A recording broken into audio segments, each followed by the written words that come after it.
All right, we're on record, and I'm going to switch back and forth, Yasuhiko, just to let you know, between and you're familiar with Zoom. It was cool when, months ago we talked about doing this, and you said, like, I love Zoom. And so you're familiar with it. I can switch back and forth from when we're all three on the screen. But when you talk, I'm going to click the thing, and so you're going to be front and center. That's what I've decided to do with this. So just a brief introduction. We're not long into this, Andy Curzon and I, Richard Nikoley, but we don't compromise. We get only interesting people that are truly someone that is worth listening to. And I'm gonna tell you this. I've known of Yasuhiko for 29 years. I first read of him in 1990 when I was living in France, and he knows what that's all about. The Philosophical Zero, a 30-page essay, and it blew my mind. It blew my mind.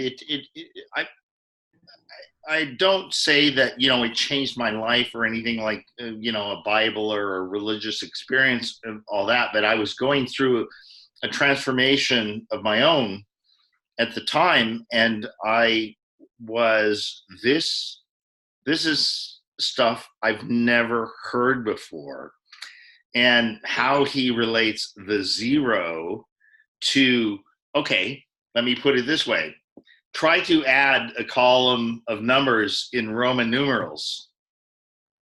And Can I start with something, there, Richard? Yes, which is go ahead. A question to Yasuhiko, which is just the idea of a Kuhnian paradigm shift and the view that a lot of people take that it's just someone having a view on the world and then seeing another bit of information and shifting to another view on the world and totally changing. And I think Thomas Kuhn, what was meant was actually that you're incorporating a new bit of information, and that shift is actually into a more sophisticated set of perceptions. And how did that relate to what Richard was saying? I was wondering what your thoughts on that, Yasuhiko. Well, combining the two views, comment. I think what Richard was talking about was when he read my Philosophical Zero essay, some form of paradigm shift took place in him.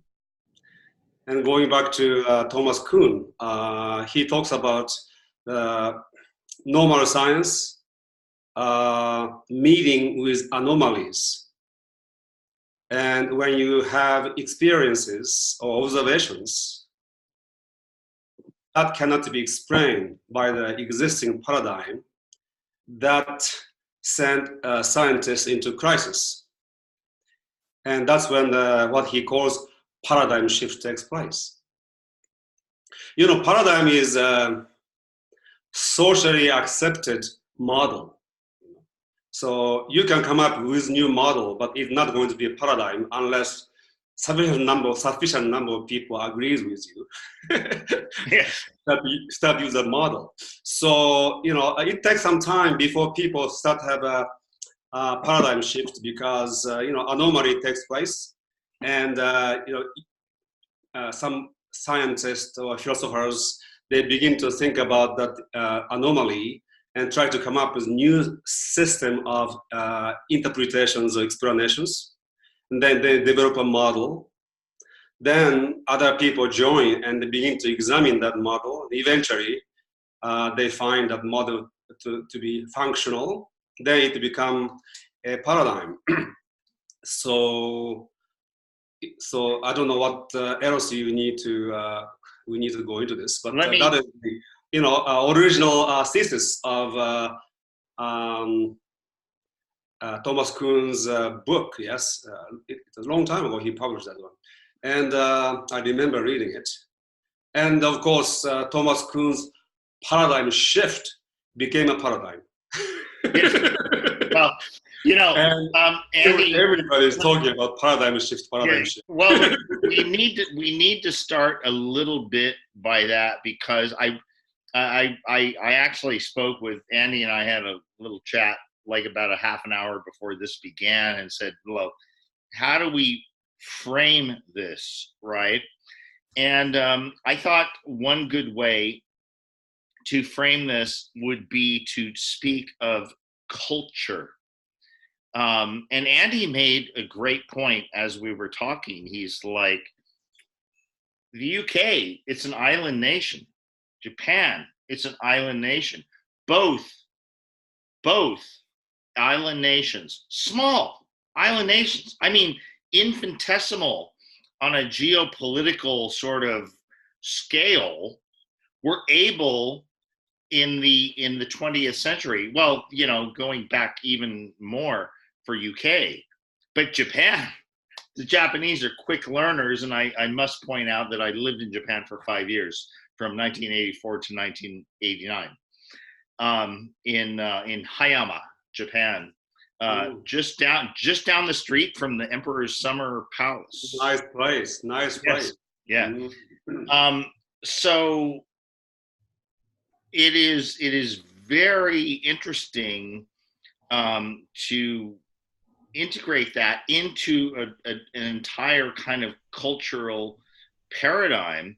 So, Andy, would you agree that let's let Yasuhiko tell us about culture in order to frame the discussion that goes on further? Yeah, just the idea of island culture, and how maybe you'd start with how you grew up, Yasuhiko, and some of the things that you went through that maybe wouldn't have happened on land, or your view on that. Well, before I talk about my life, before I forget, language is a meta paradigm. Language is a folk model of reality that a group of people share. So to learn new language is almost like acquiring a new paradigm. And it is people who don't have the bilingual or trilingual abilities, it's very difficult to see different language is a different paradigm. Yeah. And Japanese and English, UK had far greater impact on the geopolitical sense because of the English language spreading all over the world, and people acquiring that meta paradigm through to think. And so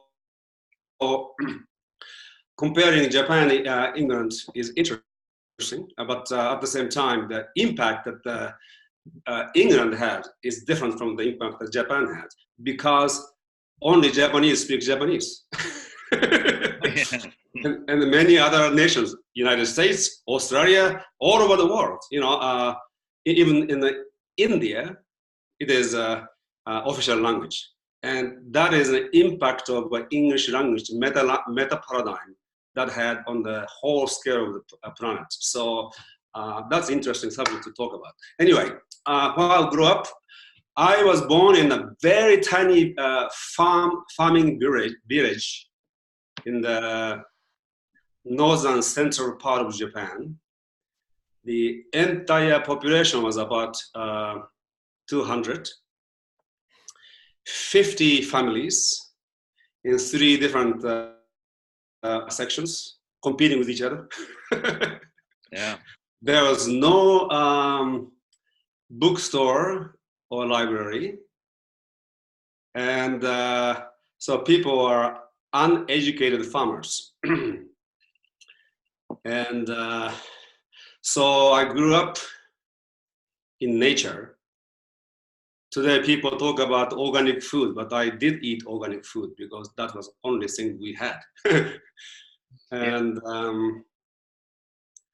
then went to a school. Only thing I remember about elementary school, the public school, was the profound sense of boredom and loneliness. And I remember how this 50 minutes of stupid class, how long is going to last? Yes. Felt like forever. And let's see, when was that? yeah, 5th grade, we had this teacher, Japanese language and literature teacher, Miss Hayashi, who actually introduced me into reading Hermann Hesse and others. And she was also extremely creative in her teaching, that, you know, we are asked to read and write the commentary on the books that we are reading. And that was the initial, you know, introduction into some form of culture. Can I ask you how old you were when you got into Hermann Hesse? Because I'll tell you a very short story, which is that when I went to Eton College, I got a prize for English, for an English piece of work. And my father bought me two Hermann Hesse books. I think I was 14, and it was The Glass Bead Game and Narcissus and Goldman. Mm-hmm. And so I haven't read Steppenwolf, I haven't read a lot of them, but I've read those two. And when I started Narcissus and Goldman at 14 and a half, or however old I was, it genuinely changed me. I'd never read anything that evocative, that kind of, it was unbelievable. But it was, I think, a really good time to read it is sort of 13 to 16, kind of that pubescent time. What's your experience with Hermann Hesse? How old was I? I think I was 10 years old. Fifth grade. Okay, so yes. No. And the book I read was the Beneath the Wheel. Okay. You know which one it is, yes. In Japanese translation, of course. And the Japanese are into translation, so you know it was pretty good translation. Before you go on about Hermann Hesse, I just want to say to everyone, it's not easy reading. Okay, it's for a very intellectual intermediate or. The books that you're mentioning are very intellectual, but Beneath the Wheel was basically a story. There's a deeper layer to this, but you know it was understandable for 10-year-old. And then in the same grade, there was Mr. Kuwamara, who was an interesting guy. He only taught science and history. And he came back later as a history teacher, but at that time he was a science teacher for us. And he didn't want to teach what is in the textbook. And he liked to ask questions. And he asked this question, when we were studying the seaweed in the ocean. And he said, look at this seaweed color distribution. On the surface it is green, and you go to the deep in depths, the color changes, and then the bottom is more like a brown, dark. Why? A complete silence in the room, and I was just thinking, and I remember, well, first of all, the green, the trees are green, so it is closer. But anyway, it just came to me, the notion of spectrum of light. Somehow, because I remember the rainbow, and that we already learned. So the combination of colors. So maybe some of those colors, reach farther or something. It was a totally correct answer, but the fundamental idea was correct. And I remember being euphoric. It's like Archimedes, discovering this, scientific truth. It's like wow. And the two experiences of reading Hesse and writing, that start to think about life and having the epiphany on something about the nature deeply impressed upon me. That was the first time I maybe had an experience of thinking for the first time in my life. So I said that Hermann Hesse, he turned me from a reader into a writer. So I was just I was a sponge for encyclopedias, and I'd read all the statistics and all the different, dangerous spiders and the tallest trees and all these names, and the dates of these battles and things. And then I read Narcissus and Goldman, and I started thinking about literature, thinking about classics, thinking about poetry, reading Samuel Taylor Coleridge. My favorite poem is called Frost at Midnight. Betwixt the tufts of snow beneath the mossy apple tree, the nigh thatched sun thaw. It's just really milky language. And so I think it was Hesse that really allowed me to go into that world of literature and pull out these things that can be parallel into science, into philosophy, into meaning, into self-growth, into community growth. It's just another one of those portals. Yeah, probably you grew up in a very educated cultural environment, and you are in the internet age. So, in some way you are privileged, and and you are utilizing it in a beautiful way, in a very sincere way. And maybe Richard and I were from different generation. And, how I studied was, look at the indexes of the books, and then, okay, those are books that this author wrote, and then go to the library and start to find. So it was like a extra time it took. Yes, please. I mostly read, when I did start reading as a young man. When I was very young, I assume it's really, I lived 100 yards away, or 100 meters away from my grandfather's shop, who was a painter, a sign painter, an artist. My grandfather was an artist. So that, I like to say that it somewhat takes the edge off of me a little bit. My grandfather was an artist because, I have a certain personality. But my grandfather was an artist and an Idaho Mormon. Now, that's a very interesting sort of thing in itself. But he was not, he wasn't a ridiculous religious type of person. He was a pragmatic man. I could say it was cool growing up. I could say, Grandpa, draw me a pony. He'd take a piece of paper. I am not an artist. I am not an artist in that way in terms of, I have no sense of the shading and all of that. I've tried a little bit, but it just doesn't interest me that much. And I'm glad that there are people that such a thing, that form of art, apart from literature, you have literature, you have music, and you have architecture, you have, all these various forms of art. And I can't do any of them. I can only write acerbically nonfiction. Richard, isn't it interesting that you're talking able to do art? I sort of thought the same about me. And then it's like singing. I couldn't sing, I couldn't paint, even though I can sing. I can sing. Yeah, and I started to sing and I could, and then I'm going to start to paint, and I think I will. I think a lot of it is about attention, and obviously it's easy when you've learned younger, if you've got those sort of entrained skills.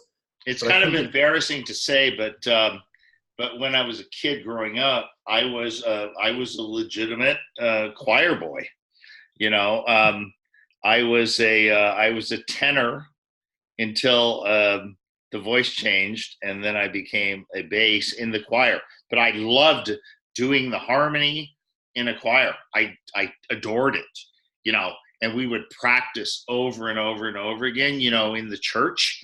You do it for especially for a special event, like the holidays, like to do the cantata, the cantata, and performance with all the other people.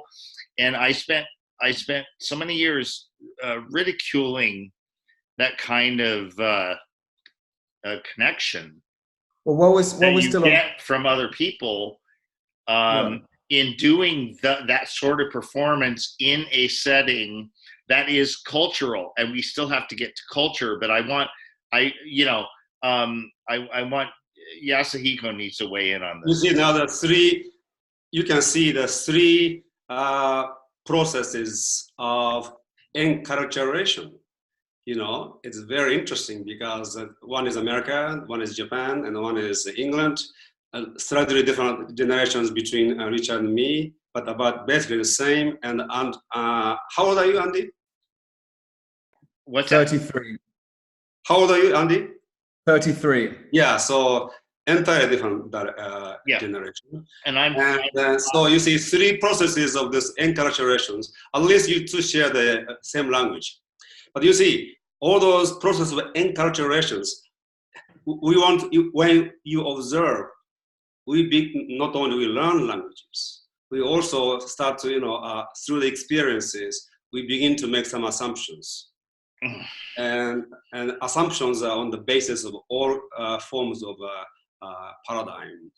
And, so it is interesting to go back and forth about those three processes. It's very interesting. So anyway, in my case, so then went to public junior high school. And then in junior high school, they begin to do all those tests. Japanese, now Koreans and Chinese, all those Oriental cultures, or maybe India too. We are into taking tests. It's like education equals taking tests. Awful system.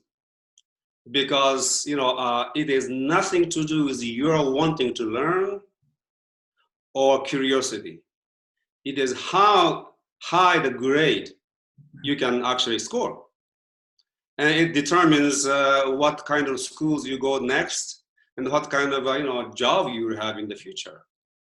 But anyway, at that time, not now, but at that time I had a photographic memory. So getting the good scores very easy. Actually, if I didn't get the perfect score, my teacher used to say, "What happened to you? You got 98. What happened?"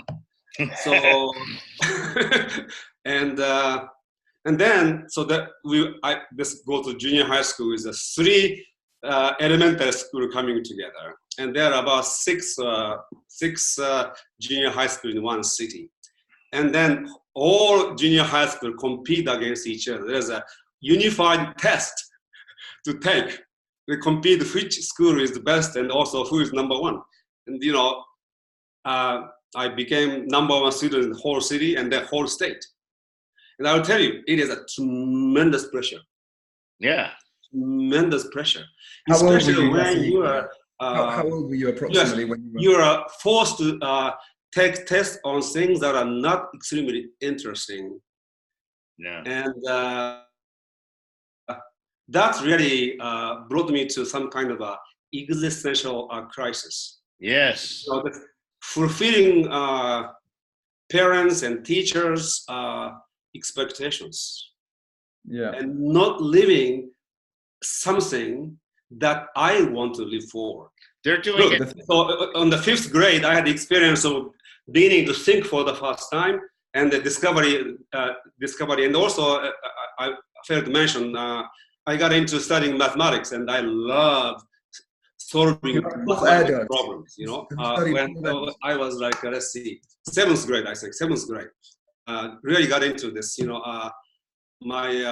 Our math teacher had something to do, so he put the 3 questions which he learned in college, thinking that nobody would solve it. And by the end of the 50 minutes, I solved those 3 questions. I went to him, look, this is my answer. And he got a little annoyed, but then he took me that weekend to the bookstore to buy a book that I would enjoy, which was this thick book on the geometry. And that's the text he used when he was studying geometry in his university. But anyway, somewhat extremely difficult. Like after 1 week, you were like a. But so anyway, I had that experience of joy of thinking and joy of discovery, and then have to go through this awful examination test and being compared with other people. It's really, really pressure. So it strikes me that you were like, to use a thoroughly American metaphor, you were a subject in a rodeo, right? You had to perform to the vicarious pleasure of parents, family, brother, sister, everything. It's like, look at Yasuhiko. Oh, he's so great. Da da da. But you're the one. You're like the the rodeo animal, having to perform. You see, like Andy, who is brilliant, but sometimes if you go to Eton, you will meet some other people who are pretty brilliant. But imagine being in an environment where you are by far the smartest. It is not good environment. But anyway, what happened is that around the age of 14, I had real existential crisis and begin to think about really committing suicide. It was too much. I was not, as a kid, I want to fulfill the parents' expectations. At the same time, it is not fun at all. And again, I had an amazing teacher. He was an English teacher who was also the coach for our baseball team. He was an awful baseball coach because our team never won a single game. But he was a decent math teacher, and English teacher. But he was at heart a poet and also a Buddhist priest. He gave me this book, Colin Wilson's The Outsider, in Japanese translation. Yasuo Nakamura was the translator. And that opened up amazingly, it's like a new world, because all the books he mentions I have never read, all the authors I have never, Kant, Hegel, Ayn Rand. I don't remember if he mentioned Ayn Rand. He may, I don't know. And Heidegger, those people. And also he has Dostoevsky. So opened up all those things. So I read that book and began to read some philosophy books and begin to ask this question, what is the purpose of my life? Because I'm living their life, not my life. I want to live my life. And so what does this my life mean? So who am I? And what is the purpose of my life? Then I came to think, I am a human being amongst many billions. So I'm an element in the big set called humanity. So let's see, what is the purpose of human life? And who am I? It's unique about me. If I can answer those two questions, then maybe I may know the purpose of my life. Then let's say human life is a purpose, the part of life. So what is the purpose of life? And what is unique about human life? But life is a part of the existence. So what's the purpose of existence? And I realized that in order for me to know the purpose of my life in the way I was thinking, I need to know everything. Purpose of universe. And then, oh my God. Can I ask you a question? Yes. Yasuhiko. So, I mean, like I said, I came across you in 1990, and I came across you amongst a collection of works by a professional poker player, essentially. And I respect your privacy, and I know this is not. Let me rephrase that. I don't know, but I suspect it's not a part of the stuff you talk about. But that's where I came. Yeah, I understand your interest, and we'll get it. We can talk about it. But before I can talk about it, I have to talk about what I'm going to talk about now, if you don't mind. That's fine. So for 2 years, from the age 14 to 16, I really had a dark night of the soul, as they say. And on the surface, I was still performing as a good student, but internally, I was in a deep depression and agony. Torment. And I went to this high school, like Eton, in the sense that they're not as well known as Eton, but a group of pretty smart kids coming together, kind of high school. I went there because I can leave home, because I cannot go from my home to that school. It's too far away. That's the reason, actually. But anyway, I went there. So I was living alone, away from my parents. And two 2 days before my 16th birthday, I decided to commit suicide, really. Because, I did not, it was too much of a, I couldn't answer, as I told you. Well, I came to realize I need to know everything before I can know the purpose of my life. And I can't believe that everybody else is living their lives without knowing their purpose. At the same time, I cannot continue to go on with this,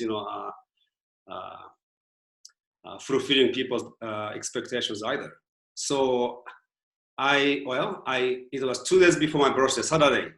And my birthday is a national holiday. So there was 3 days off. And I said, okay, let's find a way to commit suicide in such a way that nobody would ever suspect that I have committed suicide. Perfect way of dying in such a way that people don't know that how I died. And so I let go of my attachment to life, really. I was actually very calm, now very calmly thinking how to die. And instead of finding the answer to the question, how to die physically, I actually, in a way, died. And I had an epiphany. You can say spiritual experience. Some people say enlightenment experience. I don't think the 16-year-old can really have an enlightenment experience. So I would say it is more like an epiphany. And I realized the purpose of my life, actually the purpose of life itself. And that's really like a turning point. I stopped being a good student and begin to enjoy my life. Somehow, I became like you, Andy. I don't give a damn about what other people thought of me. And even if my parents are not happy with my life, that's okay, because I am fulfilling the cosmic purpose of my life. But on the other hand, some people start to think I'm going a little crazy, because I begin to say things that are out of this world. And people are concerned. Maybe I really become insane. But I was much more sane than ever before. And those people who are who believe they are sane were actually insane. The whole world became like an insane asylum, run by the most insane people. All right. And I was the only person who was sane there. But they thought I was insane. But anyway. All right, Andy. That's when I discovered Zen. And I began to meet with Zen masters who understood me. So that's how I got into Buddhism and Zen. So I studied the more Western, and then after the epiphany experience, I studied more of the Eastern philosophy, and then to hang around with Zen masters. Oldest one was 78, the youngest one was 46. So I was like 16, 17, 18, I was a kid. And they loved me, and then that was the community I found for the first time in my life. Andy, wait a second. Let me quickly interject, and that is because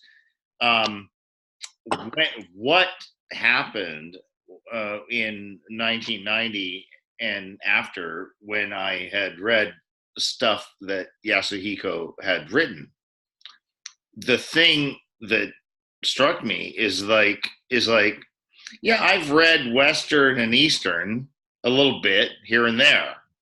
I've never, ever encountered a single person who, they're all their own thing. You're Eastern or you're Western. I mean, even I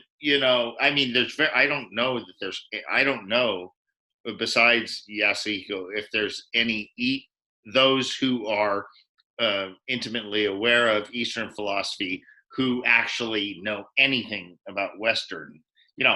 Yasuhiko can quote Thomas Paine in his sleep. Ayn Rand, Heidegger, Kant, Aristotle, Plato. He, his favorite Bruno, right? Copernicus. He can do this in his sleep. That is what is so interesting about him, because he seeks to integrate Eastern and Western philosophy, and what's his name? Ken Wilber can just go fuck himself, because that is not what a guy like Ken Wilber is about, and I've read plenty of him too. So for a long time, Yasuhiko's been my guy for integrating, like, well, why do they think that way? And we think this way and everything. And Yasuhiko is kind of like this, how could I put it? A unifying sort of force in both. And I think he's better than Sam Harris, who fakes at it. Okay, so that's what I wanted to interject. Do you know that probably, so after I met Zen masters and got into Buddhist seminary, actually Zen Buddhist seminary, and I got lots of 11 hours of meditation, and also lots of reading on the Buddhist scriptures and Taoist. And then they sent me to India to study Indian philosophy. And so I had to learn English. And I began to realize that actually English was a better language for me to express my thought than Japanese. English is more logically structured. It has a tremendous vocabulary, and it is the language of Shakespeare. So you can write beautifully. Beautiful writing is very important to me. At the same time, you can remain logical. And you can have very subtle, finer distinctions in the choice of words. So I really start to love the language, English language, number one. And also, it was much easier for me to, restudy English than study Sanskrit. It's a lot. Have you read a lot of Shakespeare? No, only few. The original, I have read all Shakespeare in Japanese translation. I have read few original, like Hamlet and King Lear and stuff like that. Not all of them. I have actually whole Shakespeare, but only few. Yeah, I absolutely love King Lear. But when I was 10 at school, we had a poetry competition, and I used to do a lot of declamation, and I had a good memory in English, and so I learned. Well, we all had to pick a poem to speak, and people did, funny ones, silly ones, and I said I want to do Shakespeare because I quite like. I was reading his greatest works, and someone who lived next to me was an actor called Bob Peck. And by actor, I mean someone who could teach me to project my voice as a 10-year-old, prepubescent, sort of thing. And I looked up this scene at the beginning of Richard II, Act 1, Scene 1, where Duke Bolingbroke, you've got Richard II, and you've got Duke Bolingbroke, who's one of his best friends and is his chief advisors. But Bolingbroke has done something to annoy the other lords. And so if Richard lets him off, the other lords and barons are going to turn against him. So this is Duke Bolingbroke pleading for his life to King Richard. And he says this, he says, "Myself I throw, dread sovereign, at thy foot. My life thou shalt command, but not my shame. The one my duty owes, but my fair name, despite of death, those dark dishonors use thou shalt not have. I am disgraced, impeached, and baffled here, pierced to the soul with slander's venom spear, the which no balm can cure but his heart blood which breathed this poison. Take but my shame, and I resign my gage. My dear, dear Lord, the purest treasure mortal times afford is spotless reputation. That away, men are but gilded loam or painted clay. A jewel in a 10 times barred up chest is a bold spirit in a loyal breast. Mine honor is my life. Both grow in one. Take honour from me, and my life is done. Then, dear my liege, mine honour let me try. In that I live, and for that will I die. Impressive. Yasuhiko, let me ask a question after that. That was great, Andy. Wonderful. Yeah. So, Yasuhiko, how does what Andy quoted, is that, I assume that's Shakespearean. I was out of the room for a second. Yeah, this is something I learned when I was a 10-year-old, yeah. Yeah. But how does that relate to the Japanese Bushido code? Because when you hear that and you read, I've read some Japanese literature translated, and it strikes me as so similar. It's so much honor and just principle. So I don't want to go on. Well, what was so gutting about that part, Yasuhiko, what was so gutting about that thing I read was that Richard had to kill him. So he was basically saying, listen, I'm honorable. Here's the evidence. Everyone knows I'm honorable. You know, what is it? Mine honor is my life, both grow in one. Take honor from me and my life is done. You know, so he's saying, this is everything. And the king is looking at him going, I know, but I have to go with the other guys. Otherwise, you know, and he has to die. Now we get into politics after this. No, don't start on that. Let's stick with the literature. So sorry. Well, you know, it is an interesting subject. Maybe we can go back to that Bushido process, you know, later, if we have time, because it's a very, very interesting subject. And then we're talking about, you know, UK and Japan. It's very interesting. And probably what we will talk about will add to that discussion. So, well, where are we? Yeah. So I started to love English, and didn't read Shakespeare at that time, but then I began to, you know, read a lot of books in English, but all Eastern philosophy. Yeah. Yes. You know, mostly. Then I met a lot of people from Europe, around the world, in India. And then when I went back to Japan, I wrote a book called The Other Shore of Philosophy. And then people I met in India from California invited me to just visit them. So I went to San Francisco. June 27th, 1983.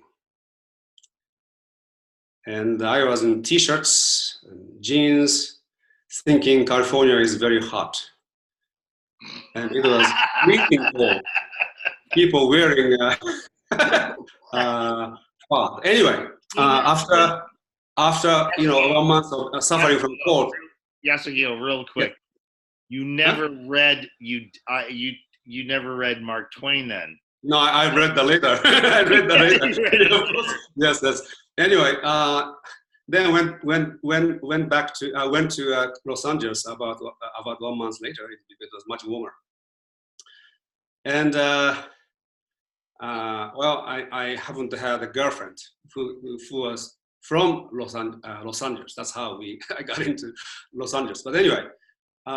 When she was showing around the city, she took me to Beverly Hills, and we were on the Rodeo Drive, and there was a bookstore called, not Rodeo Drive, the Beverly Drive. There's a bookstore called Hunter's Books. It is no longer there, as far as I know.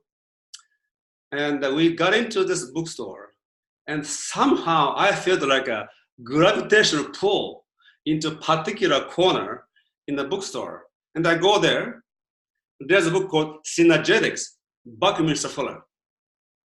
And I open it. I love like Buckminster Fuller. I love Buckminster Fuller. Sorry. Yeah, isn't this amazing? And it's like captured me, just captured me. Not that I understood everything, obviously not, you know, but it was like a capture. The way he thinks, the way he used the language, and the pure originality of his thinking captured me.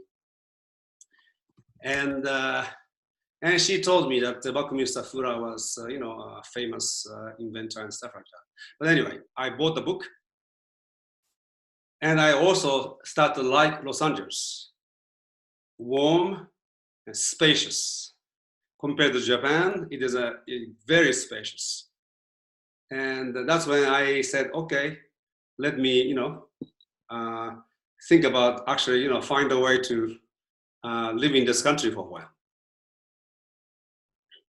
And that year, yeah, it was 1983, but, and then, so in 1983, July, I discovered Buckminster Fuller.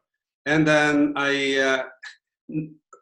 next year, 1984, again in the bookstores, 2 bookstores in Los Angeles. Same thing happened. The gravitational pull. The first book, the second book after Buckminster Fuller was called The Origin of Consciousness in the Breakdown of the Bicameral Mind. Julian James. Huh? Eric Neumann. Or Julian, yes, Andy. Andy and I both know it well. Yes. And then almost a few weeks later, another book called Atlas Shrugged. Yes, Ayn Rand, yeah. Yeah. That's the only book I haven't finished. I finish every book I read, and Atlas Shrugged's the only one I didn't finish, almost deliberately. Yeah, it is very, very intense, huh? Yeah. Yeah. Her anyway. characters are typical. Over the years, the chief criticism is like, the people aren't like this.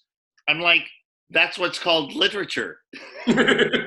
Yeah, but the thing is, I think the thing is with Ayn Rand, if you put Dostoevsky and Raskolnikov and all of the people from his the brothers Karamazov, if you're talking about Ivan Alyosha or whatever, next to a John Galt or any of his characters found Ayn Rand, the battles go on between the characters in Ayn Rand's because they're kind of caricatures, which is fine. But it's got a certain level to it. Whereas at Dostoevsky, the battles go on kind of within them, and Internal. then it's much deeper. It drives me crazy. Crazy. As a novelist, I don't put Ayn Rand in the same category as Dostoevsky. However, the philosophy. Who's your top echelon? The philosophy she expounded through John Galt and others captured me. Because it was very new to me.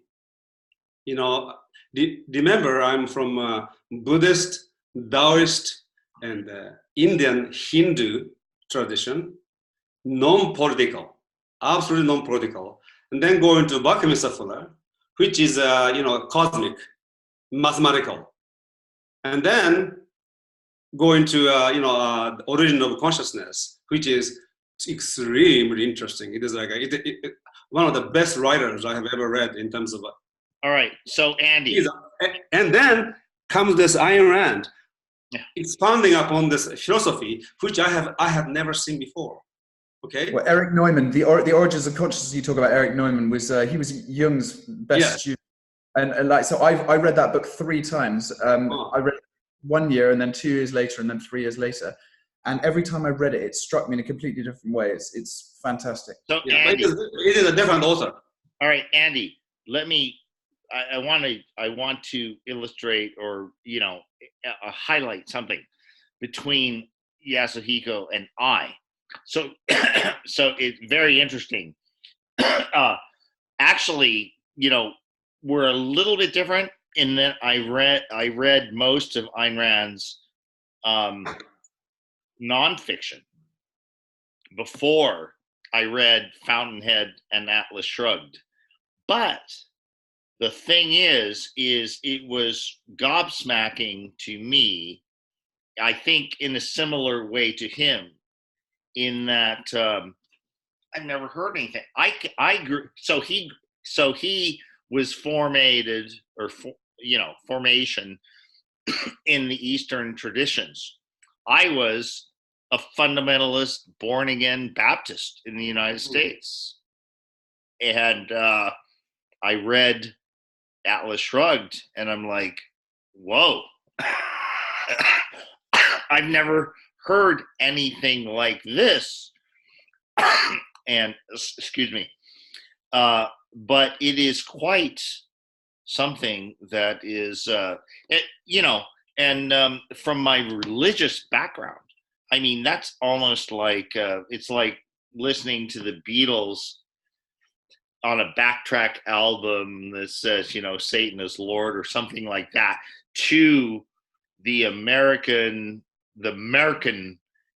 Southern, very religious thing. But nonetheless, Ayn Rand's writings grabbed onto me, and I've been insulted all my life because of that, because I must be simple-minded or something. But it's different ideas that you've not really been exposed to, and at the same time, if you're honest, if you're an honest person, intellectually honest with yourself, you're like, there's something here. I think Yasuhiko would agree with that. Yes. Well, so after this, so 3 books, I was reading in 1984, and I read all. Ayn Rand is easiest to understand, actually. Actually, pretty simple in many ways. And I read many of her, non-fiction writings also. But anyway, from that, I was beginning to read founders of the United States. American, Enlightenment thinkers, and I just loved Thomas Paine, and and then I begin to appreciate the American founders. Now, here's the thing: as James Madison was extremely clearly aware of it, thinking people disagree. And Constitution and this country designed in such a way that actually disagreement is used. Ideological or different perspectives are utilized, harnessed to move the country forward. It's a brilliant system.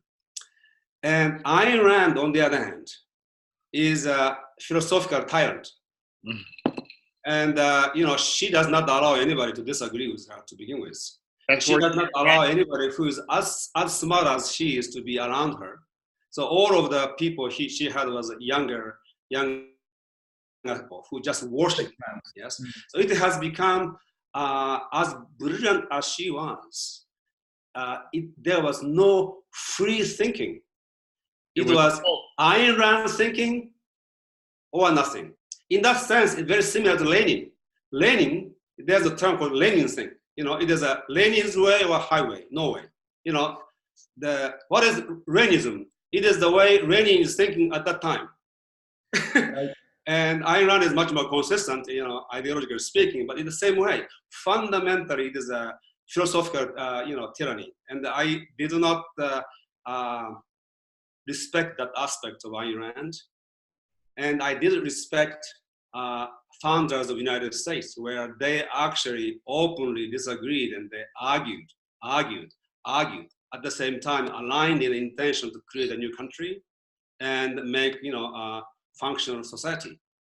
So I moved away from Ayn Rand, but in the meantime, I met this brilliant man, Frank R. Walras, that Richard was, talking about. And I translated his book into Japanese, and I wrote something which was severely edited and cut out, but that's what Richard read, 1982, 1990. 1990. So I encountered Ayn Rand in 1984. That a lot? Yes. Yeah. Okay. Yeah. So anyway, and then Frank R. Walras was not as dictatorial as Ayn Rand, But in order to work for him, you have to be in complete agreement with him. Yeah. And there was no space for me to disagree. And he knew that. So the day I began to work for him, 1987, August 1st, in Las Vegas, he took me out for lunch in the Lake Mead. Yes, I've taken him to lunch at Lake Mead. Okay, great. And lots of cups and stuff. Anyway. Him and Rosa. Yeah, exactly. And he told me, Yasuhiko, I appreciate your thinking, and I look forward to working with you. And he said, remember, no matter what happens, no matter what happens, please know that my respect for you is forever. Yes. At that time, I didn't know what he meant. After 1 year, I left the company because I could not function where I cannot disagree. I could not disagree. Yeah, and Junior was all about marketing. I've heard, I listened to all the like insider tapes and everything like that, and I know that they were. It seemed to me, or my impression, is that they were, FRW was a hyper marketer. I mean, he was a professional poker player, and his book, Poker, and Andy's a great poker player too. I want to get him that book, but his book on poker is actually a book on sociology. I've got it saved, Richard, by the way, and I'm going to read it. I've just been playing poker, so I've just had a friend from Spain stay for a week, and I've spent probably 30 hours of the last week playing poker, teaching about position, bet raising sizes, profiling people, interweaving your between tight, aggressive and loose, and playing basically when you're in early position, you want to play tight, play less hands, and when you're in late position, you want to play more hands. All of these things. I think poker is, for me, I was just a quick thing on this, which is all of these games we play, whether it's chess or Go or poker, or for me, they relate to when you say children need to play. I think adults in some sense need to too. So it's not just a sort of, you've got puzzles and problems. Yeah. Some people say, like Kurt says, you've got puzzles and problems. Puzzles are for children and problems are for adults. I said that's absolutely rubbish. And actually, I've learned a lot from the strategy within games, and not only that, but how to play with people in different sorts of games. I think Yasuhiko would agree with me that what is it? Hang on. I think I actually have it around here. It was just here. Here it is. Richard, can you send that to me? Yeah, Richard, I have it. I think I have it. I think he signed it for me. Well, give it to me. I'll give you something. He sent it to me years and years and years ago, like in 1995-ish or something like that. Will you send it to me, Richard?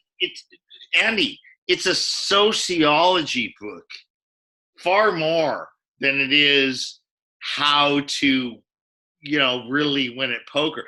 His way to win at poker is how do you, and to his credit, he made very, very good distinctions about morals in the game versus outside the game.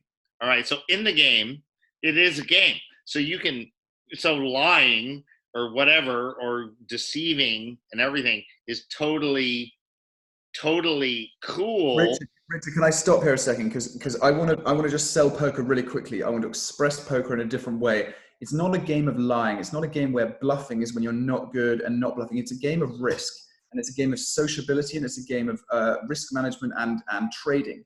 And it's a game of profiling. It's a game of watching and working with the numbers. It's a game of paralleling, like omnicentricity.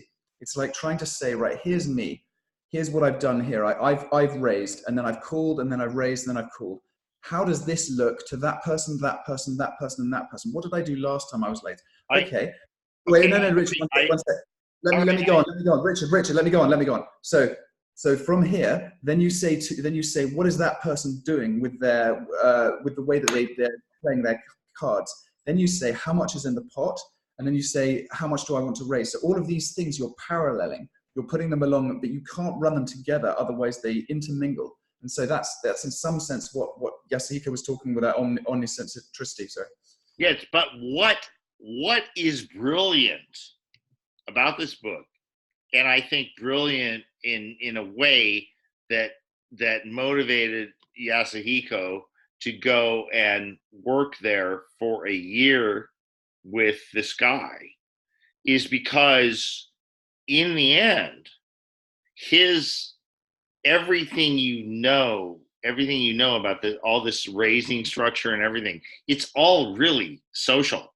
Because if you have real money at stake, it's different from just like playing slot machines or something like that. It's a social game. Poker is really a social game. And what Frank Wallace believed he discovered, and went on to really write a lot about it, was how that precisely relates to the political antagonism. Political antagonism is the way I want to frame it, but let's give it to Yasuhiko to talk. Well, I don't think you are disagreeing with each other. Andy said it is a game of sociability and risk management, and requires omnicentric way of thinking to be good at it. And so there's no contradiction I can see. And also there's an element of psychology. Yes. Yes. Definitely. Yes, absolutely. And that's also very important. Psychology of liar. What do you want to? Well, the thing is, it's lying, but it's also kind of it's strategic deception. Strategic deception. I know. I think it's the better you get, the less you feel it's about lying. This is what the professional sense. This is what I'm on the way. I just call myself semi-professional. I've been playing since I was 5, so wow. 27, 20 years. And I think it's about looking at how people, when they put in their chips, when they've looked at their cards, all of these things that when people can't read, they look at me when I'm saying this and think, oh, he's just talking crap. And it's not. It's absolutely not. You follow how someone does something, the intonation, the pace, and you just detect patterns, but you're not detecting them by thinking them.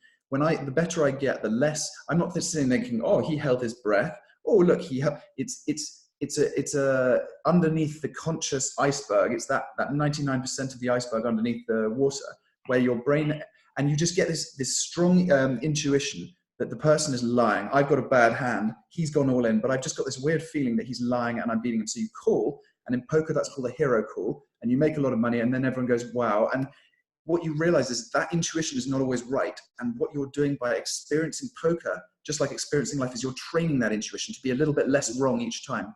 And that's how I feel about poker. It's not so much lying. What you're doing is you're scanning for confidence. Yeah. Yeah. Andy, I think I have a good interjection there, because actually, Yasuhiko worked with him for a year. I was a friend of him for many years, because after I read the thing, and somehow I just ended up being able to connect with him. I met with him a few times in Vegas, and we went out to meals together and stuff like that.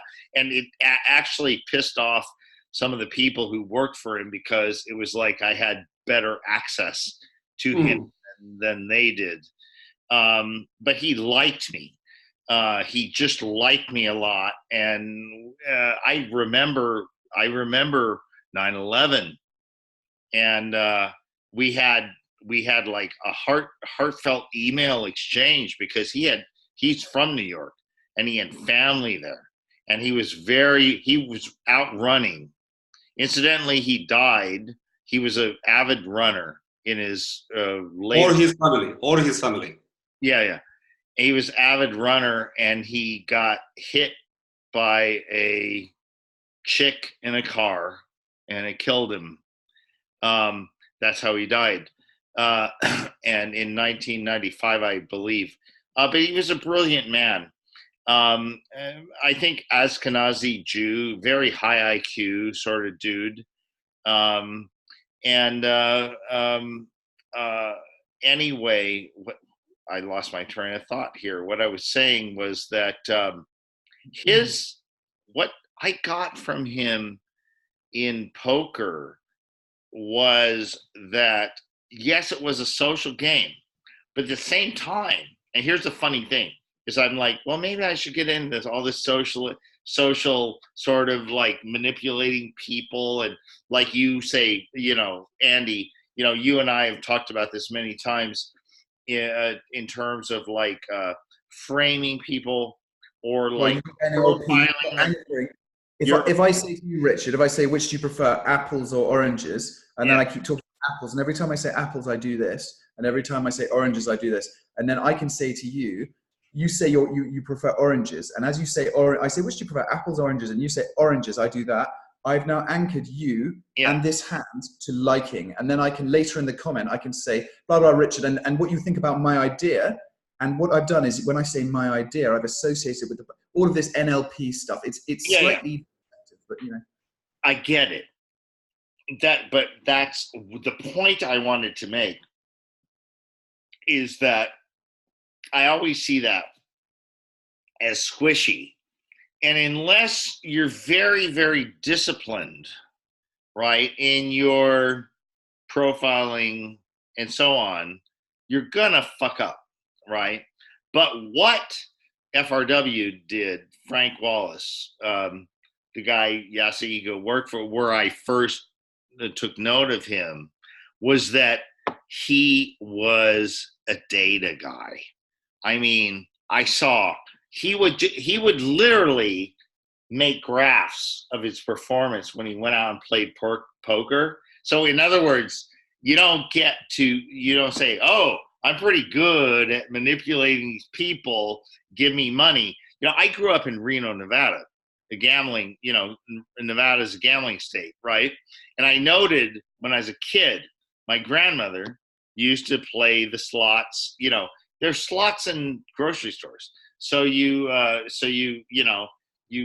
and people used cash back then. You go and throw your change in the thing, or she'd go out. But I always noted, she told me about every time she won big, but she never actually did a spreadsheet accounting, which would have been a loss, right? So in terms of poker, you can think you're great and and you have a great game every now and then, and you take everybody's money, but Frank Wallace was a guy who would chart out every P&L, every single thing, to get to a net profit. Isn't that right, Yasuhiko? I don't play poker, and I didn't work for him or with him when he was into poker. So I'm sure the two of you know much more about it than I do. But he was, the way he thought was extremely interesting. He is a chemist and a poker player, and he put it together, into kind of philosophy, which was extremely unique, and I liked him very much. Yeah, you told me in 1995. And you asked me a long time ago how the Buddhist priests from Japan got into neotech and Ayn Rand, and that's probably a very interesting question to ask. And also it will touch upon the issue of integrating East and West. Yes. And culture and paradigm. So maybe I can talk about it. Well, Yasuhiko, what I would ask you, if possible, is your view on, I suppose view on this, which is, I'm obsessed with learning and teaching. Well, I'm obsessed with a lot of things because I'm just interested in everything, I think. But the idea of learning and teaching, as if, me talking to you now is me learning and teaching, and it's a constant flow, almost like communication as learning and teaching. And the concept of, I'm trying to understand the best way of learning and the best way of teaching, the best way for me to learn, the best way for me to, let's say, rather than teach, communicate and communicate with people and resolve issues and come to terms with things. And so when I'm looking at topics to learn, what I tend to do is go full throttle for them. Or it's a language, or it's going to a certain country, or it's a project, or it's a conference, which I'm doing in Lisbon in May. That you're welcome to. You're very much invited to come and speak at. Sorry. So when I look at learning, I think when I was a kid, the thing you do as a 6-year-old, slightly, aspy, slightly sort of informational, is you just spend 9 hours playing pool, and then I wake up the next day, spend 6 hours playing tennis, and then I sit reading an encyclopedia until dinner. So it's just sort of overload of hours, and then you become more intense, and then you start becoming more efficient, and you go through all of these processes and try and understand, how do I become a better learner? How do I understand this stuff better? And so what I started to do was look at learning as a skill. These set of skills we use our tools to do, whether we're talking, let's say, mastery, the mastery of making a knife, or the mastery. And everything we decide to do is like, you can think of it as a tree, or the branches of a tree. And the more you learn at the beginning, the more you open up more and more and more. You can make any shape you like. And so what I do is I investigate a topic with which I investigate huge amounts of topics. I put a little bit of time into a lot of them. And I get to that first stage of outness, and I think I'm going to push through to the next one, the next one, the next one. And the deeper you go with any topic, the more that is available to you. So Novak Djokovic today beat Rafa Nadal in a very good match. Unfortunately, like, Novak just absolutely outplayed him. Very well done, very well done. And I just wanted your thoughts on all that, in terms of, obviously, those two at the absolute peak of the game. And I think they've driven 6-7 years through ways that I've been.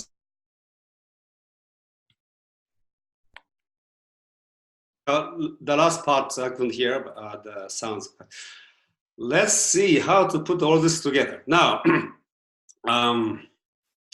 there's a famous Zen story. Professor of philosophy have a visit with Zen master. And, when you go to Zen monastery and Zen temples, when you have a conversation with Zen masters, you drink a lot of green tea. So he pours green tea and you drink. And at one point, Zen master continues to pour the water into the cup. And he's, wow, you are overflowing with this. And you said yes, because you are overflowing with your knowledge, and there's no place where I can offer you any teaching. And so, in terms of learning, there are many ways of talking about language. Learning. One is your attitude, and actually, becoming a learner is an accomplishment. There are learning in which you accumulate knowledge, develop skills, but there's a way of learning that actually develops you as a human being and elevate your consciousness. And so all of those learnings, system learnings, have a different configuration about which we can talk. Yes, you go. But so let me put all things together, including learning. Fundamental feature of what is called Eastern approach, which exists in the West, of course, and fundamental approach of Western philosophy and thought, which also exists in the East. But if we just divide into this way, like a left and right hemisphere. So I want you to just do some kind of thought experiment here, which also applies to learning. So now there's 3 people talking, and I have the world of experience, which my experience you cannot experience, or Richard cannot experience.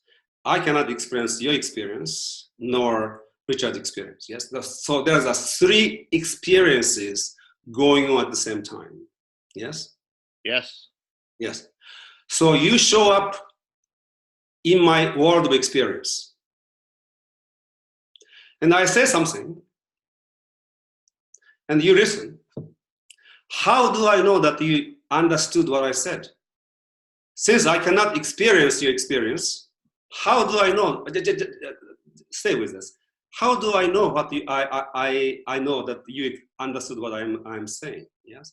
So that's, we go back to the question. So there's three experiences, and actually, the world of your experience is actually contains the universe. Not the whole sensory, perceptual experience, conceptual experience, sound, smell, all the things going on in every moment of your life until you die exist, yes? That's the experience. Eastern approach is to really getting into that world of experience. So you can say that's purely subjective world in one sense. And there's an enormous richness to this. So you can study universe in the way the scientists study universe. That's a beautiful way of studying universe. But also you can study universe as a part of your world of experience. Well, so how people say there's an inner experience as opposed to, and so there's nothing that is outside of consciousness in that sense. Buckminster Fuller said that actually. There's nothing that exists for you in your experiences outside of your consciousness, yes? And Eastern approach is really getting into this particular experience deeper and deeper and deeper. So when I say I, there is a way of saying I, which is an abstraction, the ego, in the sense that Julian Jaynes talks about. It is already an abstract, it is an objectified self acting as a subject in the field of object. And you say you, and Richard say I. All those I exist in the world. That is already one step one step removed from this direct experience, the world of direct experience. So we have a conversation in that world where it is already an abstraction. So that abstraction only possible because we share the same language. What do you think of the of Julian Jaynes and after Jaynes there was Dr. Ian McGilchrist, the master and his emissary, on the right hemisphere being the master and the left being the emissary, to do with obviously let's call it order and question, Andy. Excellent. Thank you. Just basically, Yasuhiko, just because my understanding, this is from Jordan Peterson, who's talking about order and chaos, and he brought me into this. I've read a lot around it, but then I went to Dr. Ian McGilchrist, read The Master and His Emissary. I spent 3 months reading it. I read it. First half is very scientific and very neuroscientifical, if that could be a word, and the second half is more philosophical. And I think it's interesting. The people I've told it to read it, the very scientific-minded, very almost scientism-y people, slightly autistic side of people reading it, love the first half and think the second half is rubbish. And then the people I see who are more artistic, or not necessarily, it's hard to split it, they go, the first half's a bit over complex, refers to too many papers, it's a bit sort of jolted, but the second half is beautiful. And I think it really reflects nicely. The first half is for the left hemisphere, effectively, and the second half is for the right hemisphere. He's doing that in the writing of the book. And I was wondering if you've read it, Yasuhiko, or your thoughts. No, I haven't. Okay, well, what about Julian Jaynes? I mean, is it similar sort of ideas, with the bicameral mind? Yeah, there are many scholars who actually questions his thesis to begin with. But, that is his thesis. And it is basically right brain speaking to the, dictating the left brain activities. Yes. But you see, now, this very typical example of Western approach versus Eastern approach. I want to know. And it is, before we move forward, I just want to really emphasize, when I say Eastern approach, you see, brain is in the world with abstraction. when we talk about brain and consciousness, we are already talking about abstraction. And the Eastern approach, the world of experience, now, right now, you stay with this experience. And this experience will learning. Experience will show you whatever it is. This is a revelation of your experience on an ongoing basis. And many of the so-called Eastern philosophy is basically a report on what is revealed to the author in the state of meditation, in the state of being with experience. And that dimension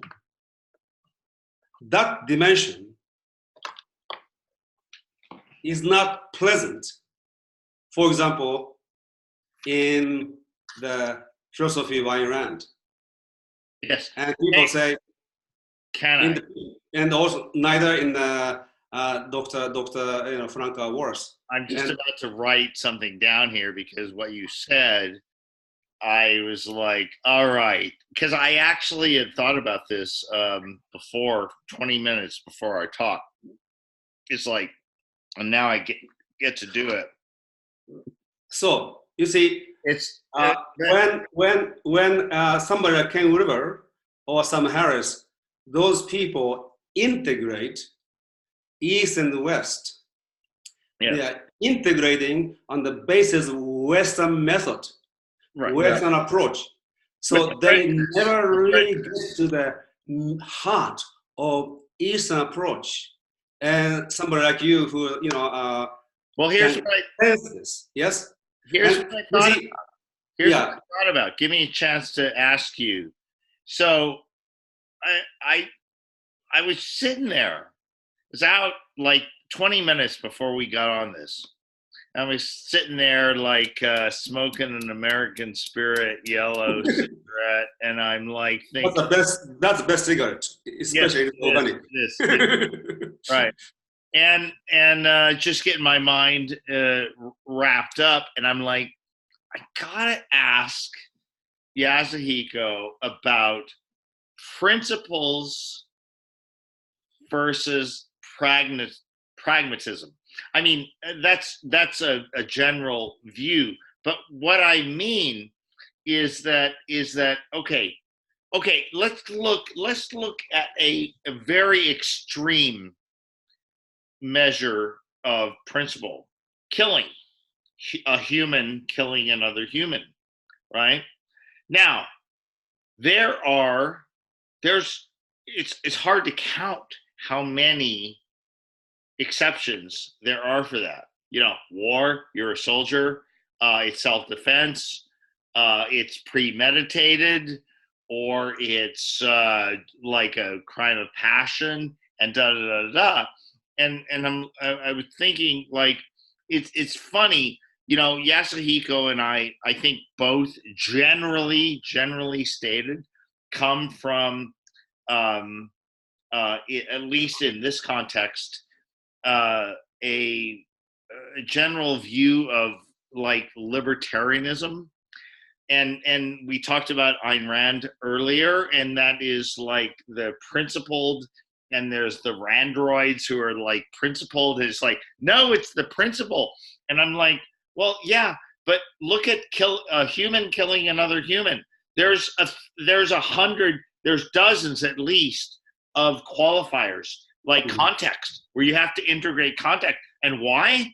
And I thought it's interesting that when someone asserts a hard and fast principle, it's interesting that the more that it could affect your life adversely, the more you are willing to introduce all these contexts and nuances and say, well, what were the actual facts and why did he do it?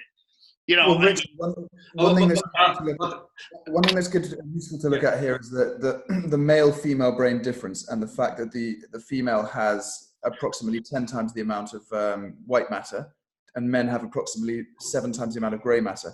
And there are many ways you can split the male-female. I think actually a lot of people online talk about it too much, but one of the main factors which is just very empirically, repeated, is that you can simplify it down to content and context.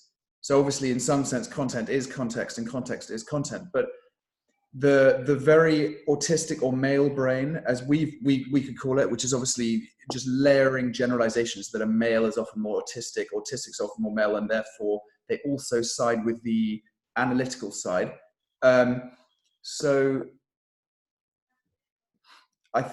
the female side on the other one, if you speak to someone with a very female brain and who's extremely cooperative, not so, if you layer all the generalizations on each other, all the things that you see as female, you take 10 of them, and things that you see as male, and you split them outside, and you test those people.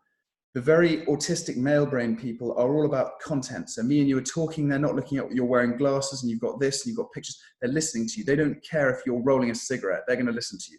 Whereas if you've got a very female brain person, I could be talking to you about something and I'm picking my nails or I'm playing with my hair, and they're looking, going, oh, what about this? And they're noticing things, and they've got a much broader perspective. And I'm not just saying women are more context, men are more content. Obviously, I'm layering generalizations, but I think that's a really good way of looking at it. When you're talking about randroids, for example, I would suggest that you've got very autistic people who are extremely content, and they're not really context orientated, and they want black and white. That's what I find about autistic people, is they want to oversimplify because they want an answer. Andy, this context content is an interesting way of looking at this.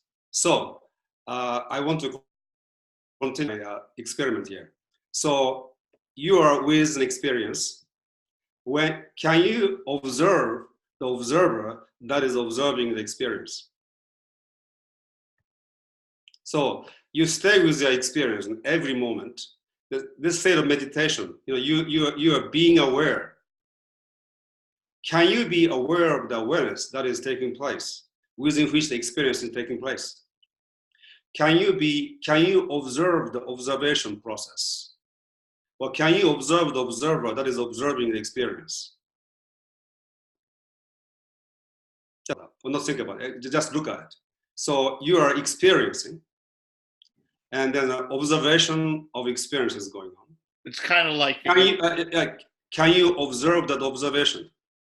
It's kind of like the infinite. That is a key to transcending paradigm paralysis and reaching an omnicentric mind. You see, I think, because the paradigm is in one sense is a context. At the same time, that when people are fixated on paradigm, they are actually completely identified with the content that arises within that paradigm. So my way of saying is this: so that your thought process is going on. Can you observe the thought? Of course, Julian, you cannot. But you see, the whole movement of mentation, whole movement of interaction, whole movement of thinking, which you can actually measure, look at in the brain waves and everything, objectively speaking. In your experience is going on, thought, sensation, everything going on. Can you just observe it and then observe that observer?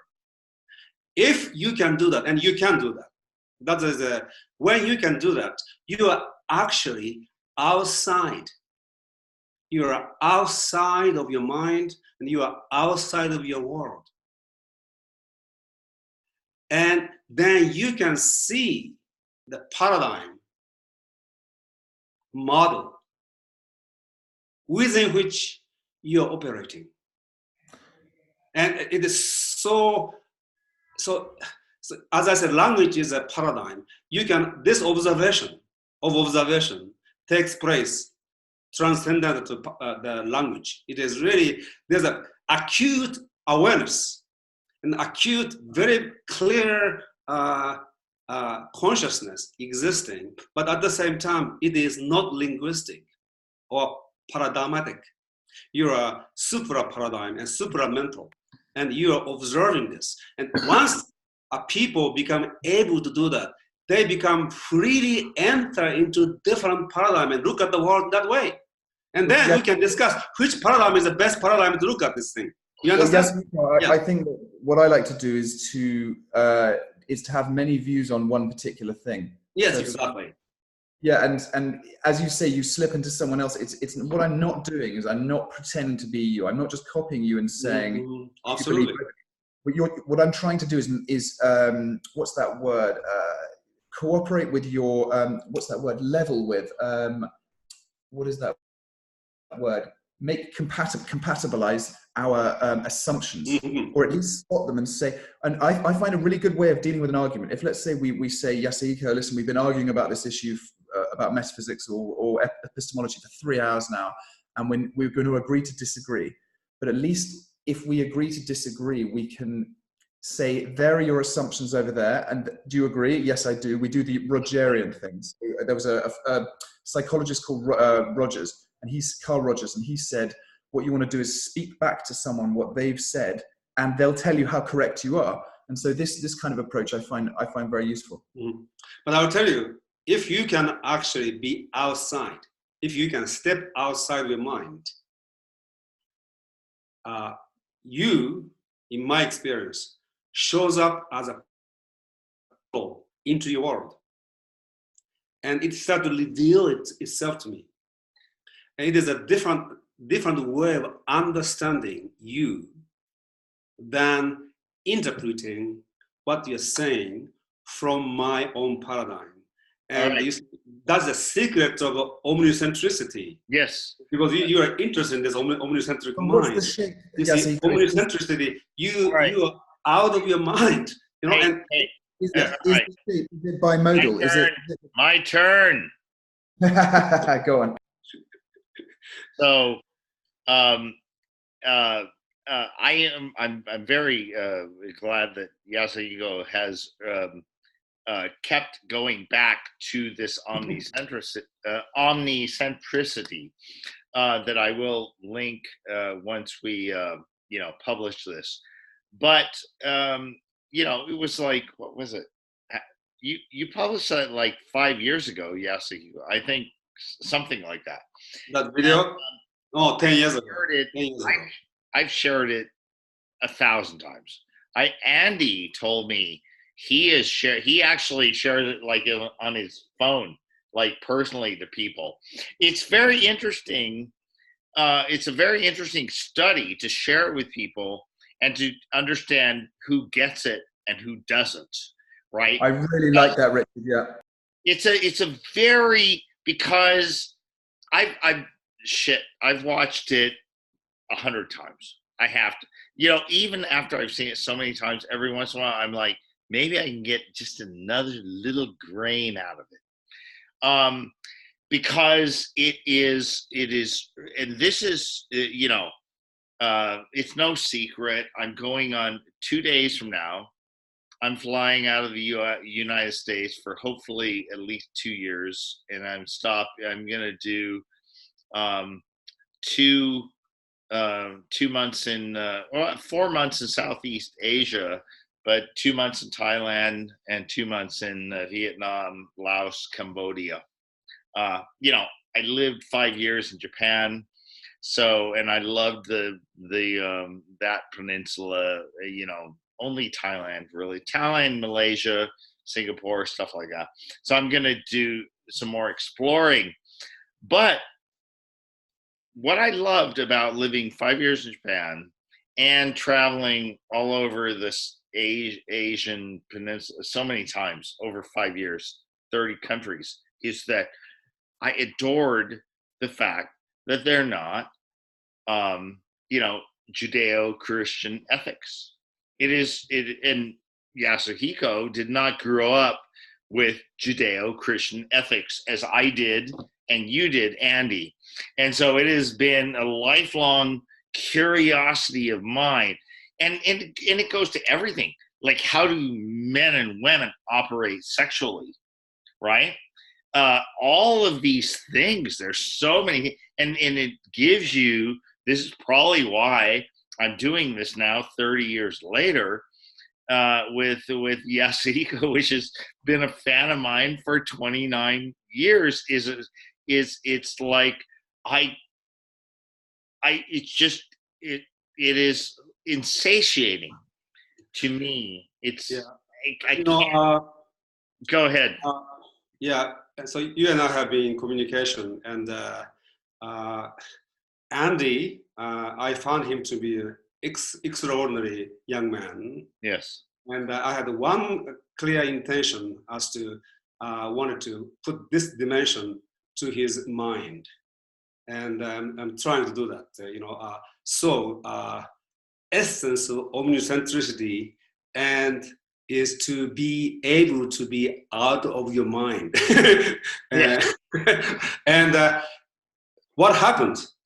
That your ability to understand different culture and different people, different paradigms, different thought increases in a way that it really, you start to feel way beyond just the intellectual understanding. So look, he quoted Shakespeare 45 minutes ago, and he actually is seeing the world from the perspective of the character. He goes out of his mind and go into their mind, their world. It is not just understanding what Shakespeare wrote. It is really he has become that character, not because he is that character. And that is, he is already demonstrating the capability. Amazing that he did that when he was 10 years old. But you see, that capability, and then to me, it is so critical in a human evolution for human beings to be able to actually become omnicentric in this way. That's the biggest contribution that the Eastern culture can make to humanity, because the meditation is that path or method to get into that level of awareness where you are aware of awareness, you are aware of meditation, you are aware of your experience, you are aware of the world as which you exist, and in which other human beings shows up a portal into the world that speaks to you. So you don't really, you don't figure out in a way, you kind of understand that world. And that is a remarkable thing. Yeah, so we can intellectualize this, but it's actually very, very simple. It is experiential, I must say. And then so the limitation of Sam Harris and those people, they understand East and West in abstraction. Once, Andy, if you become the master of this, you integrate East and West and feminine and masculine, left and right brain, so-called functions in a profound way, which involves, just beyond your intellect. Mm-hmm. All right. Now, all right. Wait, Andy. Now we're gonna have to. We're at 1.5. Richard, can I ask one more question about the omnicentricity? One more quick question. Yasuhiko, if you're looking at this pathway to omnicentricity of each individual trying to move towards this this way of looking at the world, do you see it as in stages, specific stages? Is it just a shift, or is it gradational? And how do you shape it in your mind? And what are some models you look at as, let's say for me, how could I, or how do your students and people you speak to shape this pathway through time and experience towards omnicentricity, hopefully? It just like water boiling. So up to the point of 100 degrees Celsius, it is a kind of a continuum, and then change of state takes place. Now, in my view, you are very close. You're like maybe 95 degrees Celsius. All right. Because of his because of his remarkable intelligence, he has read all kinds of things and he understands it. So he's used to this already. That's why he understands this omnicentricity so well. It is a kind of practice, and then it is a learning. And then meditation is Nobody found better methodology than meditation in the last 3,000 years in human history. And it is not that go to the monastery and sit. It is really just practice of being aware of awareness, within which the world of experience takes place. That's it. It's actually very simple. And once this happens, or they say you are enlightened, but it is really very simple happening. There's more, but that is very important. And another thing is something quite interesting is when this happens, then you become the unique perspective that the universe has never had before and will never have again. It's like you become like a unique cosmic address. Yes. Because in a way, this experience that you are never happened before and will never happen again. And it become like a really amazing experiment, the universe is conducting. And your experience and your perspective become like so singularly you, which you can transcend easily to understand others. So on the one hand, you have a real singular perspective. On the other hand, you become omnicentric. Yes. And you're in mind, you enjoy thinking. At the same time, you're transcendental. Right. And that's why I was able to actually absorb Ayn Rand and the neo-tech, all those things easily, because that was where I was. Well, okay, that's a great way, Yasuhiko, to let me kind of MC this to the end, but not without you having more of a say, because I want to piss off Andy, because Andy has had a year-long thing where he doesn't do politics, but yet, Yasuhiko, you sent us a draft. Now, I'm not going. It was a draft of a piece for a private group of intellectuals. I'll let you name any names you want, but they're big. And also, I have it up here. I still have it. I have it open. I just read it. I wanted to read it like right before we got on. And The Art of Mind Control, which is a quillette, whether you speak English or French, by Aaron Sarin, The Art of Mind Control, which is essentially about all of what the Chinese are doing. And it's interesting because Yasuhiko is Japanese, and we've talked a lot about that sort of thing, and there's a decided difference. I lived in Japan for 5 years.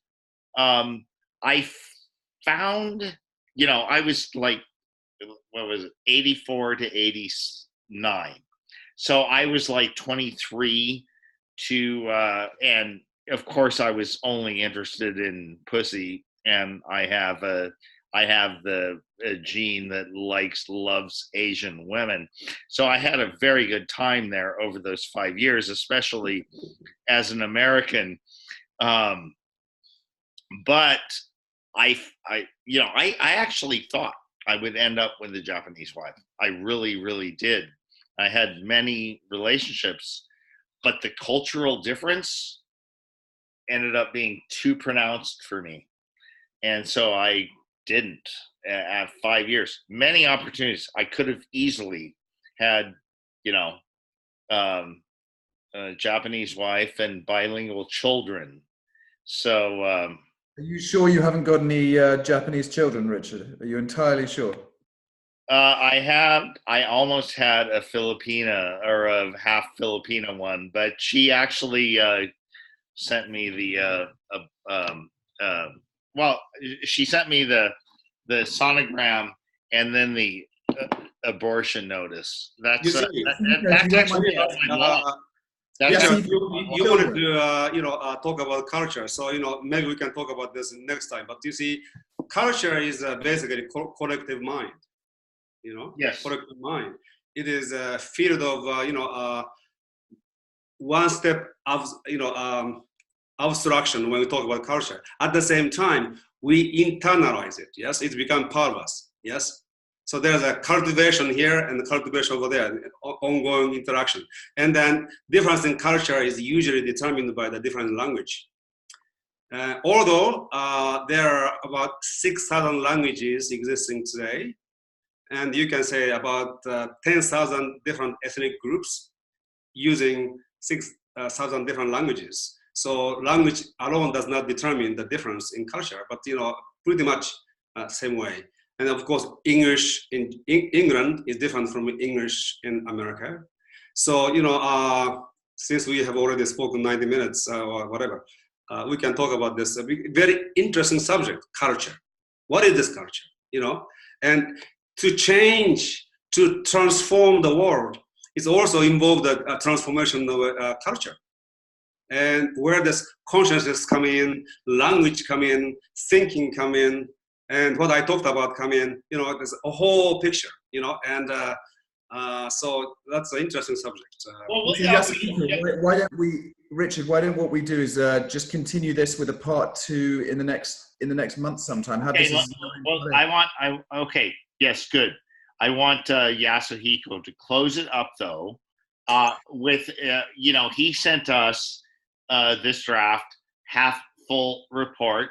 And he can drop any names he wants, but I would like him to give us like perhaps a 5-10 minute summary of what he's thinking about the current polysocial geopolitical context right now in the age of 2020, which I noted when he's brilliant at popping off a metaphor that you can use, the decade of 2020 vision, right? 20/20 vision.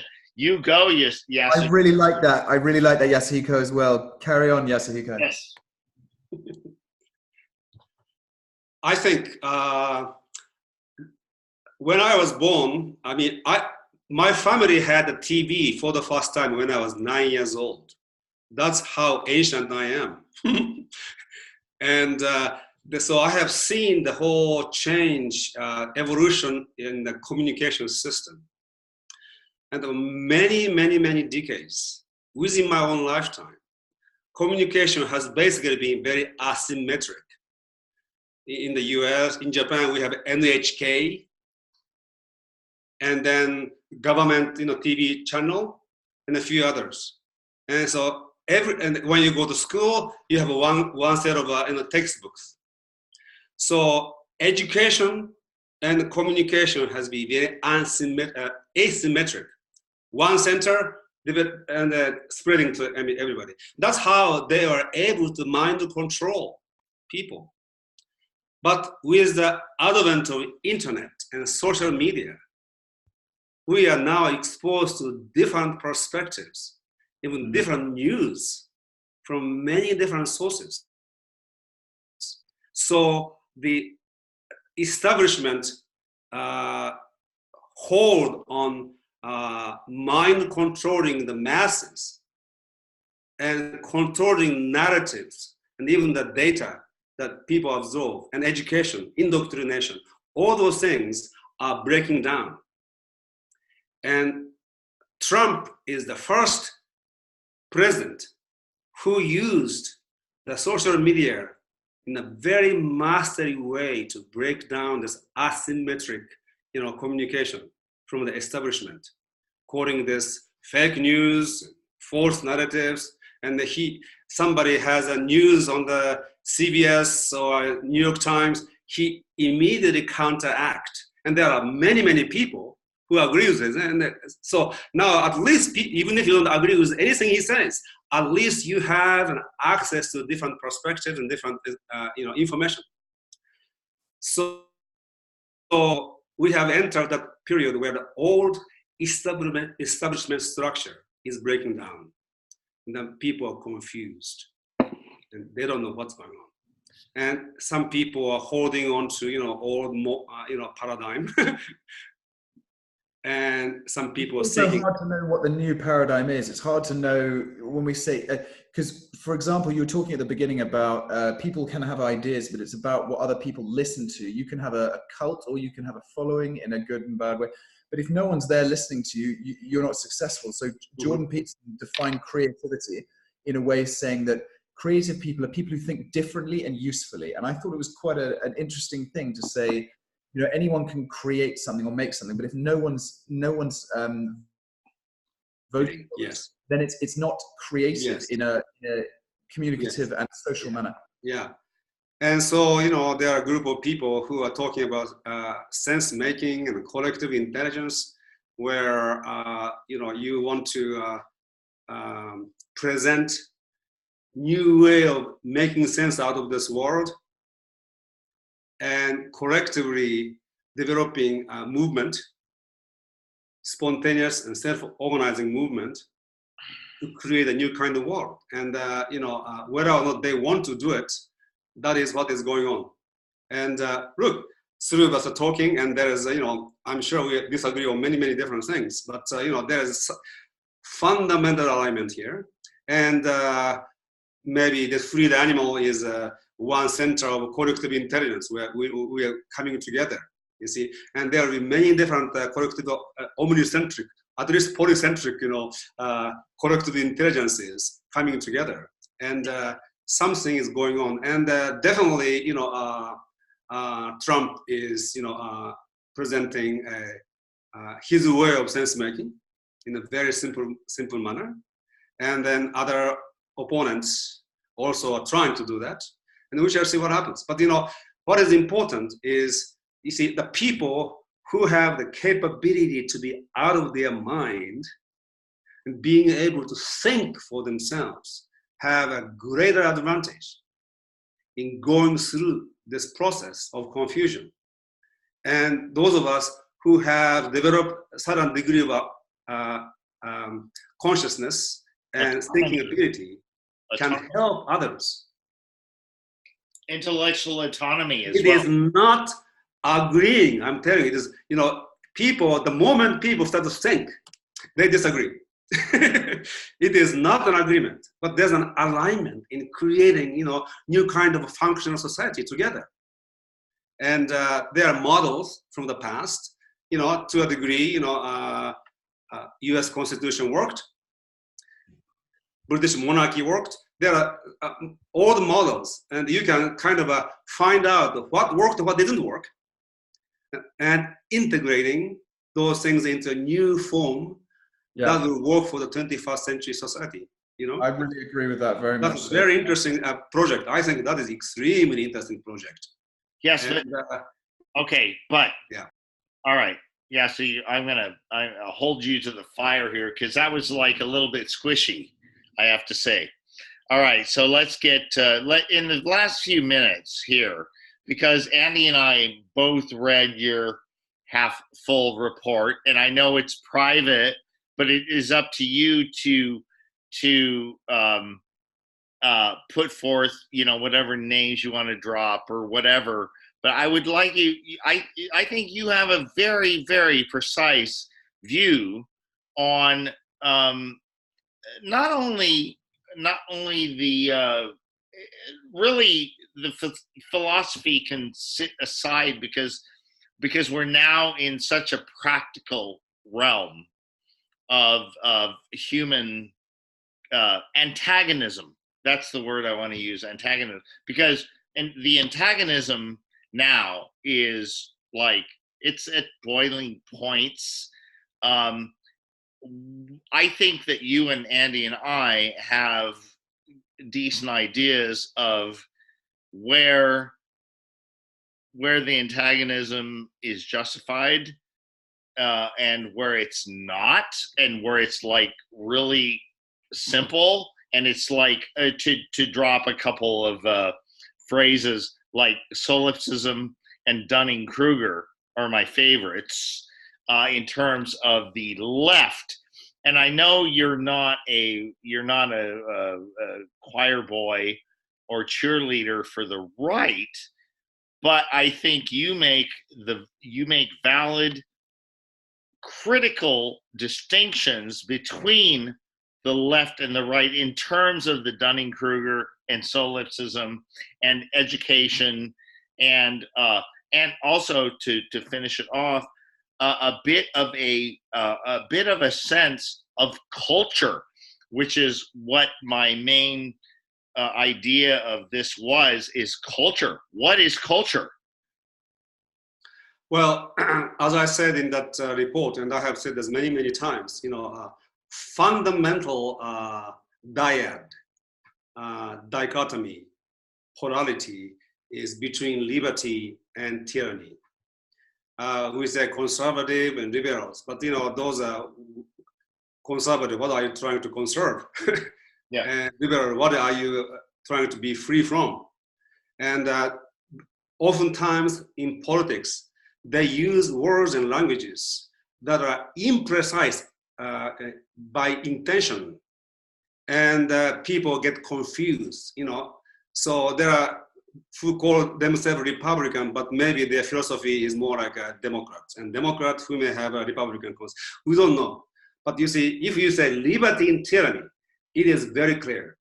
And so when I look at the politicians and the movement of the world, I see them in terms of liberty or tyranny. Of course, there has never been 100% liberty and no 100% tyranny, but there have been 100% tyranny, in which case society just disappears. But anyway, so there's a movement toward liberty, a movement toward tyranny, and I will always support the movement that is on the side of the liberty, number one. Number two, liberty is internal and external.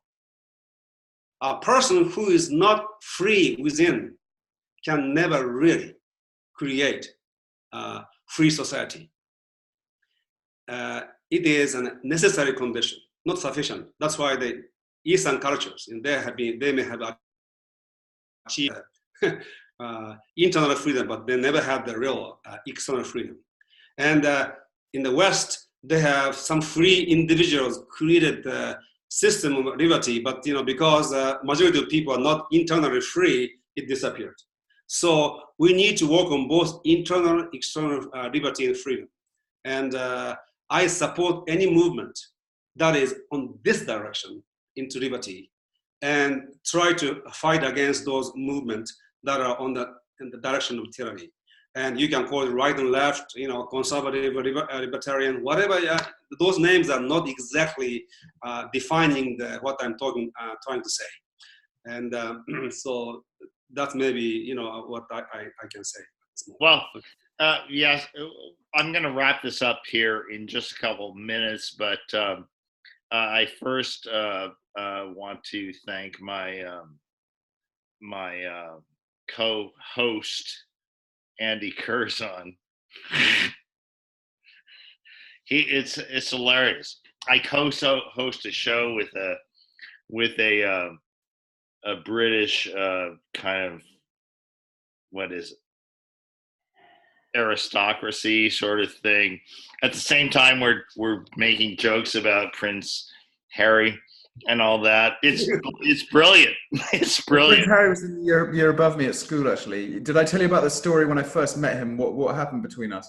No. Okay, go ahead. So I went to Eton, and about a week in, probably less than that, probably 5-6 days, I had a PE class, like a physical education class, and I dressed up in my kit, and it was the other end of the school, which is a village, so it took 10-12 minutes to walk to. And I found my way to the gym, and there was a boy standing outside with a hockey stick, moving a ball and in front of the door. And I said, "Can you move?" And it was Prince Harry, and he just put his arms across, and he said, "Nope." And I was like, "Well, no. I mean, I've got to go to my class. And he said, "I'm Prince Harry." And anyway, that was the first time, and I decided I was the perfect age to decide that I was going to hate him forever. So I at least for in the next 10 years, I always sort of, it was just hardly policy, and it took me. And also he quite clearly got the art teacher to help him with his art A levels. Like he did, instead of doing 3 A levels, he did 2. He did English and art, and he got a D in English and an A in art. And the A in art was, in the nicest possible way, quite helped by the teacher, which So Hey, but okay, that's cool. But I have to also say that that Andy is, I mean, obviously the royal children, uh, they typically have to do their military service. Andy is has gone to he wants to be a jet pilot for the RAF, and he's days away. He's gone through how long is the gauntlet, Andy? A year? So from November 14 months ago until I'll find out on Friday the 17th. So in 5 days. Whether he's going to be a jet pilot for the RAF. Is that cool or what? All right. Yeah, amazing. All right. Amazing. Yasuhiko, I would really like to have you on again. Are we okay to call this part A or part one and have you on for a second half? Yes. Why not? It's been a real pleasure, and I've got so much more to talk to you and listen to you talk about. Yeah. No, it was very great, and Yeah, we didn't have time to go back to Shakespeare and here's neither bush nor shrub to bear. So many more things to talk about. Yes. Yon same black cloud, yon huge one, looks like a foul bombard that would shed its liquor. Anyway, I mean, you know what? Here's the thing. Andy. Okay, I predict Trump wins in 2020. How about you, Yasuhiko? Yes, if they Democrats fail to use the illegal immigrants effectively. Yes, that's what they do. Right. Yeah, they always do, but this time maybe they may not be able to. In which case, there's no hope. They can against Trump. How about you, Andy? Who do you want for president of USA in 2020? Well, who do I want and who do I think will win? Who do I want is something I'm not going to answer because I don't talk about it. Who do I think will win is Donald Trump. All right, guys. Thank you so much, and we will catch on this in the next few weeks. Gentlemen, everyone, thank you so much for listening, and Yasuhiko, thank you again. Yeah, and gentlemen, in the words of an Englishman, it was delightful. Thank you. Where do I hit the thing here? End recording. Oh, there we go. I'm still here in the sound. Yasuhiko, thanks very much.